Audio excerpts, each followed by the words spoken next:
G'o'lji shahar Xanbang yezida o'ltirishliq taksi shofiri Sherali Muhammad Ali 2018-yili 11-oyda tutqun qilingan va 6 oydan keyin 16 yil 8 oylik kesib o'tilgan. Erkin Osiyo radiosi muxbirining aniqlashlari davomida bu yil 28 yoshga kirgan Sherali Muhammad Alining ma'lum bir atalmış qonunsiz diniy zotni mashinada ilib manganligi va o'zimi o zotdan diniy ta'lim olganligi uchun 16 yillik kesilganligi va uning navbatda Sheyxo turmusida jazo muddatini o'tayotganligi oydinlashdi. G'o'lji vaziyatidan xabardor kishilardan birining oshkorlashicha, G'o'lji shahrining Xanbang yezida taksivatchilik bilan tirikchilik qilayotgan Sherali Muhammad Ali 2018-yili 11-oyda G'o'lji shahar ichida taksi haydayotgan mezgilida soqchilar tarafidan tutib ketilgan. Oila a'zolari uning qaysi qamoqxonada yoki tarbiyalash markazida ekanligini surishti qilayotgan mezgillarda aholilar komiteti xodimlaridan uning 16 yil 8 oylik kesilganligi haqida ig'zoki uqtirish topshirib olgan.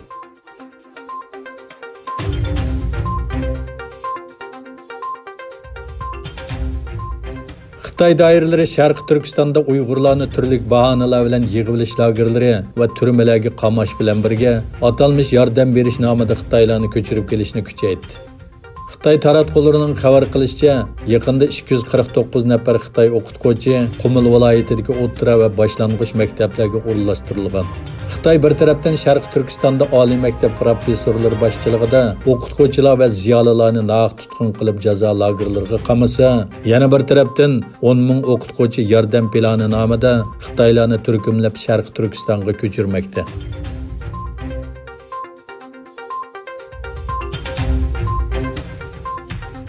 Bir necha hafta burun Xitoy hukumatiga qarshi da'vo ochganligi xabar qilingan Amerikalik advokat Larry Klayman bu qatim Xitoyning biologiyalik qurol ishlab chiqarish bilan ayblanish kerakligini o'ttirg'i qo'ydi. Advokat Larry tushuntirib mundaq dedi: Aloqador davlatlar ichida nopsi eng ko'p bir davlat maqsadli holda biologiyalik qurol yasab chiqdi va buning bilan dunyoni vabo qopladi. Xitoy kommunist hukumati xalqaro mahalliy sud mahkamasida bu jinoyat bilan sotlanishi kerak. Xitoy raisi Xi Jinping, Xitoy bexatarlik qismlari va Wuhan virus tadqiqot markazi 27 betlik Xitoy Kommunist partiyasining insoniyatga qarshi qonunsiz biologiyalik qurol ishlab chiqarganligi nomli arzining asosli bosh jinoyatchisi qatoriga tizilgan. Yana bir tarafdan Turkiya Shirnak advokatlar jamiyatidan advokat Mehmet Ehsan Kalkavaning Xitoy raisi Xi Jinping ustidan virusning tarqalishiga sal qarash jinoyati bilan shikoyat qilgan.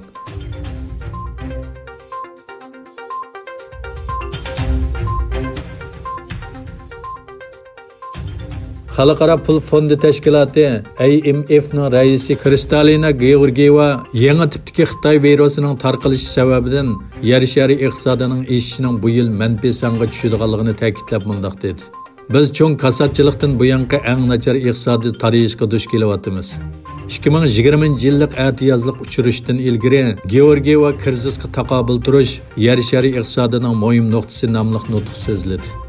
O COVID-19 yuqumining tarixda misli ko'rilmagan darajada ijtimoiy va iqtisodiy tartiblarni qalaymi-qalashtirayotganligini ko'rsatib, tashlanadigan qadamlarning asliga kelish surati va kuchini belgilaydiganligini va kelar hafta o'tkaziladigan atiyazlik yig'inda bu masalaga ahamiyat beriladiganligini bayon qildi.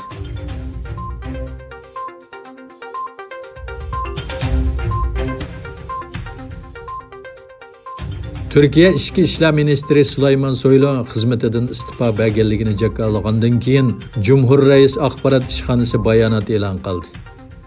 Bayonotda Soyluning istifosining Reis Erdo'g'an tarafidan qabul qilinmaganligi bildirildi.